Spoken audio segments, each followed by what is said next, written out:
Hi, greetings. It's me, Dr. Paul Gerhardt, and this is video number 5 for my Human Resource Management series. And in this specific video, I want to talk about planning for and recruiting with HR. And recruiting and hiring is one of the most important things that human resource professionals do. And really understanding how to make sure that organizational leaders have the right amount of people at the right times and are doing the right planning for recruiting and also layoffs is really, really important. So this video is really going to cover, understanding what goes on for planning and recruiting within the human resources field. And sometimes, let's face it, organizations will have a surplus of labor, and there are advantages and disadvantages that have got to be considered. And so leaders have to make tough decisions, and above all else, they always want to avoid having a labor shortage for their type of organization. Organizations must hire the best people and be able to keep them there in order to make their organization continue to grow. HR planning really is all about helping leaders get their organization a competitive advantage over, an advantage over their competitors. And with that really has 3 major stages: forecasting, goal setting, and strategic planning. And then, of course, implementing of the program and then evaluating it. But this video really is talking about the planning process. So let me give you an overview of that planning process, which includes forecasting of labor demand and also forecasting of the labor supply. And so we always have to really consider what's going on in the world and try to think ahead of things. Is there going to be a labor surplus or shortage? Are our goals in alignment with a plan, and will we have the right pieces in the right places, the right people in the right places, I should say, and then making sure that we're implementing our plan and evaluating it so that we have everybody doing what they need to do in order to make the organization stronger. So let's talk about forecasting. Forecasting attempts to determine supply and demand for various types of organization, and it predicts within the organization whether there's going to be a labor shortage or a surplus. Easy enough. So the steps to forecasting are simple, and there really are 3 main steps. 1 is forecast labor demand, 2, determine labor supply, and 3, determine labor surplus and shortage. So when you are forecasting labor demand, you got to do what's called a trend analysis. And a trend analysis is constructing and applying a statistical model that helps predict labor demand for the next year, given relatively objective statistics from the previous year. And so when you're trending, you have to look at what happened in the past and be able to predict what's going to happen in the future. And you have to look at lead indicators, which are objective measures that help accurately predict future labor demand. So very often HR professionals use a transitional matrix to determine labor supply. And that's a chart that lists the job categories held in one period and shows the proportion of employees in each of those job categories in a future period. And it answers 2 basic questions. 1, where did people go in each job category? And 2, where did people now in each job category come from? So when you are determining labor surpluses or shortage, you're basing these on forecasts for labor demand and supply. And you're using a planner that will compare figures to determine whether there'll be a shortage or a surplus for labor in each of the different job categories in your organization. You have to determine expected shortages and surpluses, which will allow the leaders in your organization to plan how to address each of the challenges. So you've got to use goal setting in your strategic planning. And this means that leaders really need to sit down and work with human resource professionals to really think about numerical goals and focus attention on problems with the organization and figure out how they're going to address labor shortages or surplus. Organizations need to have goals that come directly from an analysis of supply and demand, and for each goal the organization must choose one or more human resource strategies, and organizations really should be really good at retaining and attracting employees who provide a core competency. And what makes it better than its organizations, in other words, than its competitors in other organizations. So core competency really is just a set of knowledge that makes the organization superior to competitors and create value for consumers. Remember, happy customers don't look for other places to do business with. And if organizations really understand who their customers are, they're hiring and training employees to help make sure they're all on the same page, to help make sure that the organization builds a reputation of excellence where every single customer is happy, and ideally every employee is happy too. And organizations are most likely to benefit from hiring and retaining employees who provide a core competency. So that means really having a clear understanding of who you need on your team in the future and currently, and then making sure that you're putting the right measures in place to make sure that you're bringing those people in and retaining those people. So let's talk about one of the saddest part in doing business. Sometimes you have to downsize. And there really are four main objectives when you're downsizing. 1, reducing costs. 2, replace labor with technology. 3, deal with the results of mergers and acquisitions. And 4, move to a more economical situation. So those are the four objectives why most people downsize. They always have advantages and disadvantages that you have to think about, and one of the most important things to think about is suffering, human suffering. Downsizing causes suffering. Pay reductions causes suffering. Demotions cause suffering. Things that kind of minimize suffering are transferring to other departments. Work sharing. These are some things that organizations have to think about when they're downsizing. Things that have a very low stress factor to it is hiring freezes. People are just going to have to do what they have to do. A lot of companies try to deal with natural attrition. People are retiring out of jobs. Early retirement is something that some organizations do, and they offer people packages to retire early.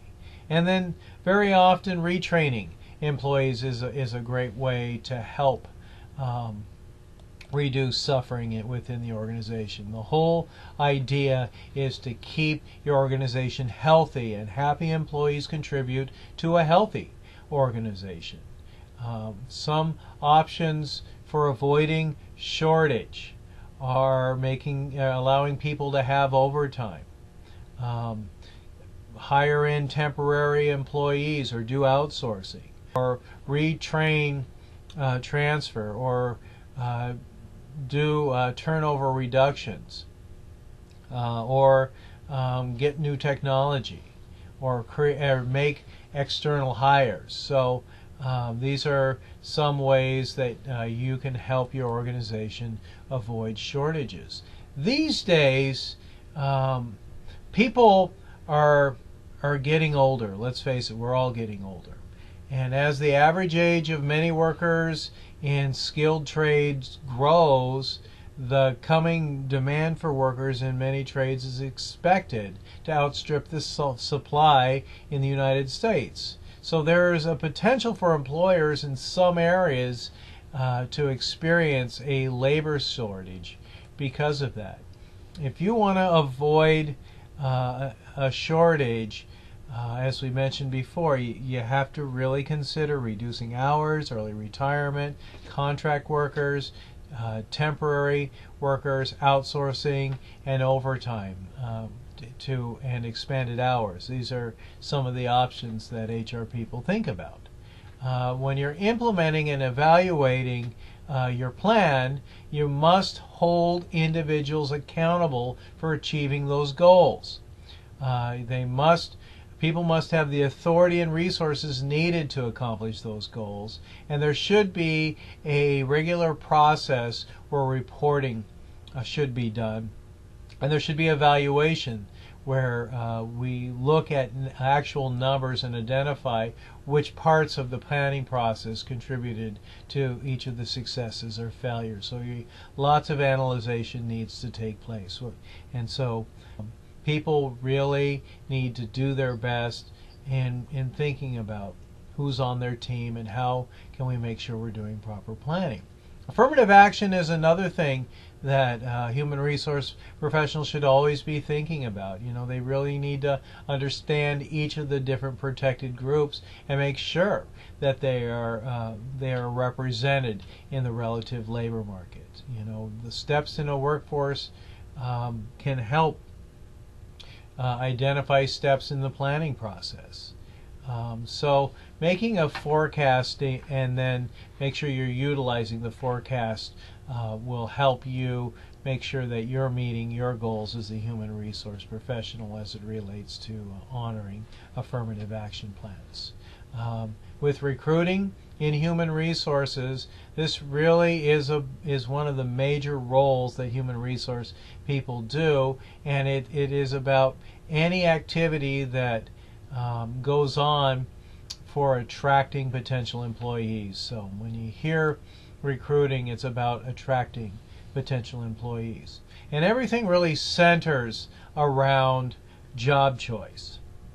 So personal policies, recruiter traits and behaviors, and recruitment sources are all things that should be considered in recruiting. And so people always have choices, and people are things, they're not machines, and leaders need to really be thinking about how they do things and what policies should be in place, and best practices, of course.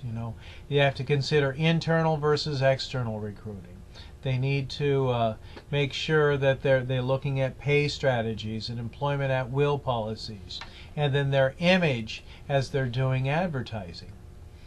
Some advantages of using internal sources is that it generates applicants who are well known to the organization. They understand the policies and procedures, or at least the culture of the organization. And these applicants are knowledgeable usually about the organization's vacancies, and it helps minimize the possibility of having unrealistic job expectations. And filling vacancies through internal recruiting is generally cheaper and faster than looking outside of the organization, because a lot of times people can make recommendations because they understand people's skills. So when you're doing a job posting, it really is about communicating specific information about a job vacancy. You can do this on company bulletin boards and employee publications. Some organizations have corporate internets, and anywhere else where the organization is constantly communicating to employees. So some external recruiting sources are referrals, different types of websites, job boards, contingent workers at a company, colleges, hiring back former employees, career fairs, search agencies, print ads, walk-ins, and other types of sources. External sources use direct applicants and often referrals. Electronic recruiting is becoming more and more popular. Advertising in the newspaper and magazines. You may not even know what a newspaper is watching this video. Private employment agencies are often used, and then colleges and universities are always are a good source of finding qualified applicants. So once you have your list of how you're going to recruit, you have to evaluate the quality of your source. You look at things called yield ratios, which expresses the percentage of applicants who successfully move from one stage of the recruitment and selection into the next. And then you can compare the yield ratios of different recruitment sources in order to be able to find out the best and most efficient way.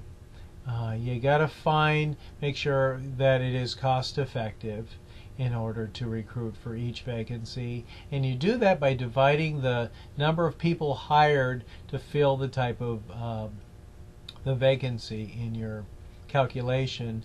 And you need to look for a low cost as much as possible to hire. Is it really worth the organization's while? And are you finding the best qualified applicant for where you're recruiting from? So you can enhance your impact as a recruiter by giving timely feedback and avoiding offensive behavior. Sometimes people never hear back from recruiters, and I think that's really just disrespectful. So whenever you're talking to someone who's applied for a job, think about it as they could be telling other people about your organization, and they probably will if you give them a bad experience. So you need to make sure you're being respectful to every person and be timely. You should avoid behaving in ways that might give the wrong impression about your organization. And sometimes the best decisions are made when recruiting with teams. There's more than one person that's sharing insights about applicants. So the more people involved, the better idea that you can get in understanding who could possibly be the best fit for that potential job. All right, I've given you a lot of information that you can go back and review. Anyway, these videos are designed to quickly help you understand key elements in human resources. Again, this is video number 5 for my human resource management series. I hope you've found this video valuable and you're taking away some information that you can use either today or in the future. And more than that, I hope that you have a great day, because only you get to choose how you feel about it. I'm Dr.